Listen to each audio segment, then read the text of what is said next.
নমস্কার বন্ধুরা, সকলে নিশ্চয়ই ভালো আছেন, সুস্থ আছেন।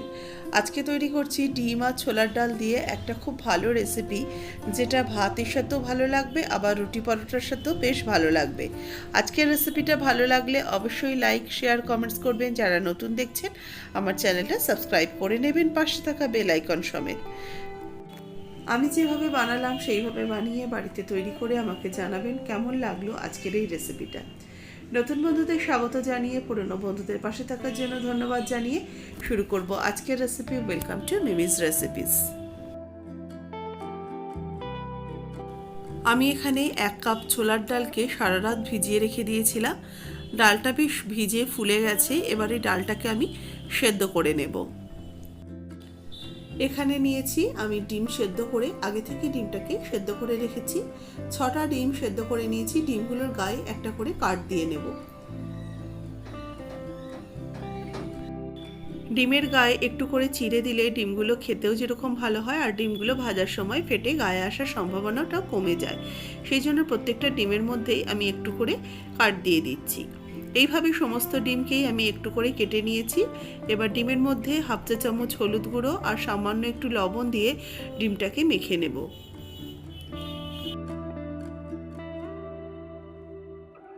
ডিমের মধ্যে আমি লবণ আর হলুদ ভালো করে মাখিয়ে নিয়েছি। এবার দেখুন ডালটা সেদ্ধ করে আমি নিয়ে এসেছি। এটা আমি প্রেসার কুকারে মাত্র 2টো সিটি দিয়ে নিয়েছি। তাতে কি হচ্ছে, ডালটা একদম গলেও যায়নি, আবার বেশ সুন্দর দানা দানা অবস্থাতেই সেদ্ধ হয়েছে। এবার কড়াইতে দিয়ে দিচ্ছি তেল। আমি এখানে 1.5 চামচের মতো তেল দিলাম। তেলটা গরম হয়ে গেলে এর মধ্যে মেখে রাখা ডিমগুলো দিয়ে দিচ্ছি, যেগুলো আমি হলুদ আর লবণ মাখিয়ে রেখেছিলাম। ডিমগুলোকে ভেজে নেওয়ার জন্য দিয়ে দিলাম। ডিমগুলোকে এবার বেশ হালকা করে ভেজেব। ডিমগুলো এই যে কেটে নিয়েছি, তাতে কি হবে, ফেটে গায়ে আসবে না, খুব তাড়াতাড়ি ভাজাও হয়ে যাবে। আর ডিমের ভেতরে কিন্তু বেশ নুন, মিষ্টি এগুলো সুন্দরভাবে সমস্ত মশলার ফ্লেভারগুলো চলে আসবে। আর খুব বেশি ডিম ভাজলে কিন্তু ডিমের স্বাদটা একদম চলে যায়। সেই জন্য ডিমটাকে আমি হালকা করেই ভেজে তুলে রাখছি। ডিম ভাজা হয়ে যাওয়ার পরে ওই তেলের মধ্যেই ফোড়ন দিয়ে দেবো শুকনো লঙ্কা, গোটা জিরে আর একটু গোটা গরম মশলা, এলাচ, লবঙ্গ, দারচিনি। এবার এগুলোকে একটু হালকা করে ফ্রাই করে নেব। ফোড়নটা কয়েক সেকেন্ড নাড়াচাড়া করে ভাজা ভাজা যখন গন্ধ বেরোতে শুরু করবে, এর মধ্যে দিয়ে দেবো কোচানো পেঁয়াজ। এখানে আমি 1.5খানা পেঁয়াজ দিয়েছি, মিডিয়াম সাইজের। পেঁয়াজটাকেও এবার হালকা করে ভেজে নেব। আজকের এই ডিম আর ছোলার ডালের রেসিপিটা যেমন ভাতের সাথে ভালো লাগে, কিন্তু তার থেকেও বেশি ভালো লাগে রুটি কিংবা পরোটার সাথে। বাড়িতে একদিন তৈরি করে দেখবেন, খেতে কিন্তু দারুণ লাগে। বিশেষ করে রাত্রিরের ডিনারে হোক, সকালের জলখাবার খেতে বেশ ভালো লাগবে। পেঁয়াজটাও কিন্তু অনেকটা ভাজা হয়ে এসছে। এবার দিয়ে দেবো আমি আদা, রসুন, কাঁচা লঙ্কার পেস্ট। এখানে আদা, রসুন, কাঁচা লঙ্কা নিয়েছি 1 ইঞ্চি পরিমাণ আদা, 5-6 কোয়া রসুন আর 2টো কাঁচা লঙ্কা একসাথে পেস্ট করে নিয়ে সেটা দিয়ে দিয়েছি। কিছুক্ষণ কষিয়ে নিয়েছি। আদা রসুনের কাঁচা গন্ধ চলে যাওয়ার পরে দিয়ে দিচ্ছি একটা টমেটোর হাফ, ছোট ছোট করে কেটে দিয়ে দিলাম। একটা মিডিয়াম সাইজের টমেটোকে আমি ছোট ছোট করে কেটে নিয়েছিলাম।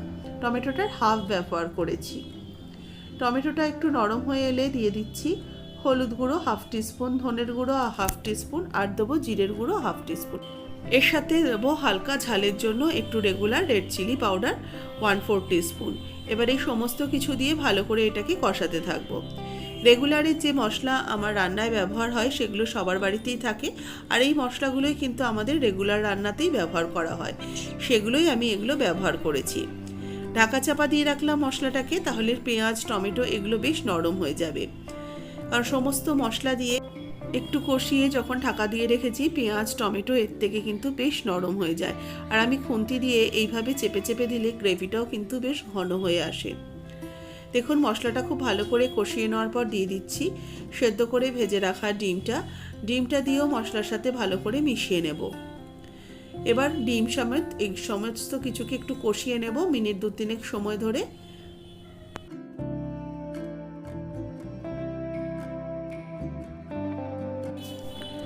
ভালো করে ডিম সমেত এগুলোকে কষিয়ে নিয়েছি। এবার এর মধ্যে দিয়ে দেবো সেদ্ধ করে রাখা ছোলার ডালটা। আর ছোলার ডাল কিন্তু আমি জল সমেতই ব্যবহার করলাম। এবার ভালো করে আবারও ছোলার ডালটাকে এই সব সমস্ত কিছুর সাথে মিশিয়ে নিয়ে ছোলার ডাল সমেত ডিমটাকে কিছুক্ষণ কষাবো। এবার এটাকে ভালো করে মিশিয়ে নিয়ে ঢাকা দিয়ে দেব এটাকে ভালো করে আরেকটু হওয়ার জন্য। মধ্যিখানে ঢাকা খুলে অল্প একটু জল অ্যাড করেছি, এই হাফ কাপের মতো আমি জল অ্যাড করেছিলাম, কারণ বেশ মশলাটা শুকিয়ে গেছিলো বলে, সেই জন্য একটু জল জল মনে হচ্ছে। এবার এটাকে ভালো করে আমি একটুখানি নাড়াচাড়া করে ফুটতে দেব, ডালটাও তাতে সেদ্ধ হয়ে আসবে। ডালটা দেখুন একটুখানি দেখাচ্ছি, বেশ সেদ্ধ হয়ে গেছে। আর একটু আমি এটাকে ঘন করে নেব। সেই দুটো কাঁচা লঙ্কা দিয়ে দিলাম এর মধ্যে, কাঁচা লঙ্কার ফ্লেভারগুলো কিন্তু বেশ ভালো লাগে। আবারও কিছুক্ষণ ঢাকা দিয়ে রেখে দিলাম, মিনিট 4-5 ঢাকা দিয়ে রেখে দিয়েছিলাম। ঢাকাটা খুলে নিচ্ছি, বেশ ঘন হয়ে এসছে। ছোলার ডাল একটু ঘন ঘন না হলে খেতে ভালো লাগে না। এবার এর মধ্যে দেব স্বাদ মতো লবণ, আর এর সাথে দেব হাফ টিস্পুন চিনি। লবণ আর চিনিটা দিয়ে ভালো করে আবারও মিশিয়ে নিয়ে এটাকে আবারও কিছুক্ষণ ঢাকা দিয়ে রেখে দিলাম। মিনিট 2-3 ঢাকা দিয়ে রেখে দিয়েছিলাম, ঢাকাটা খুলে নিচ্ছি।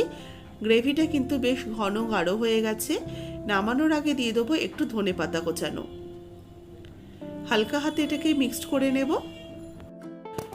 ধনেপাতাটা দিয়ে হালকা হাতে একটু মিক্সড করে নিচ্ছি। দেখুন বেশ ঘন ঘন হয়েছে। নামানোর পরে ঠান্ডা হলে কিন্তু আরও বেশ চাপ চাপ হয়ে যাবে। রেডি হয়ে গেল আমার এই ছোলার ডাল দিয়ে ডিম কারি। রেসিপিটা কেমন লাগলো অবশ্যই জানাবেন। ভালো লাগলে লাইক করবেন, শেয়ার করবেন। যারা নতুন দেখছেন চ্যানেলটাকে সাবস্ক্রাইব করে নেওয়ার অনুরোধ রাখছি। আর রুটি দিয়ে, পরোটা দিয়ে বাড়িতে অবশ্যই ট্রাই করবেন। আর সেটা কেমন লাগলো আমাকে কমেন্টস বক্সে কিন্তু জানাতে ভুলবেন না।